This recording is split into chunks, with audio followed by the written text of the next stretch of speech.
Dans ce chapitre on va étudier le volume, la masse et la masse volumique. Dans cette troisième partie, on va étudier la masse d'un objet.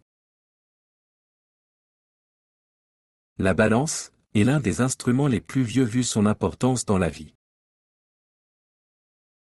L'homme n'a jamais cessé de le révolutionner et adapter son usage à ses besoins. La balance Roberval avec ses plateaux au-dessus du fléau a remplacé celle qui avait les plateaux en dessous. Puis, arrive la balance électronique avec son écran, permettant d'afficher d'autres informations.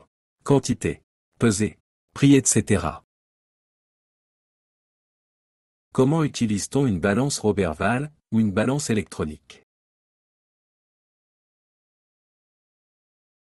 Utilisation de la balance à deux plateaux. La manipulation suivante montre les étapes à suivre pour mesurer la masse d'un citron à l'aide d'une balance Roberval et ses masses marquées. Décrivez chaque étape, puis donnez la masse M du citron.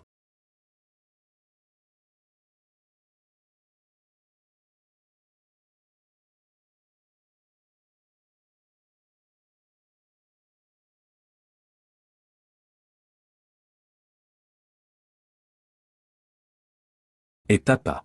S'assurer que la balance a vide. Sur un plan horizontal et que l'aiguille verticale. Équilibre initial. Étape B. Quand l'objet à peser est placé sur un plateau. Le fléau n'est plus horizontal. Étape C. On place les masses marquées sur l'autre plateau, pour rétablir l'équilibre initial. La masse du citron est M égale 100 g plus 10 g plus 5 g plus 2 g. Égale à 117 g. Utilisation de la balance électronique. Observez la manipulation, puis décrivez la démarche à suivre, pour mesurer la masse d'un objet, à l'aide d'une balance électronique.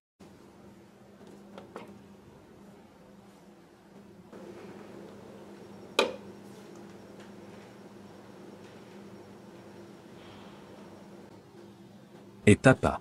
Le tarage de la balance permet de remettre l'indication 0 sur l'afficheur. Étape B. L'objet est placé sur le plateau, sa masse s'affiche directement sur l'écran.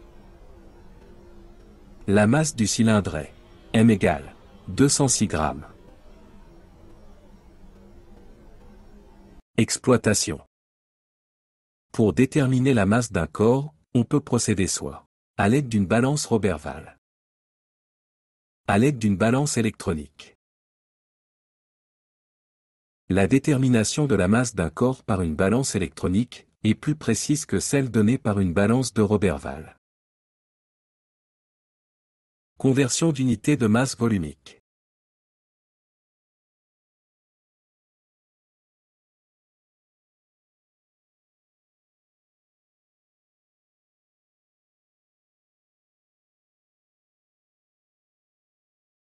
Merci.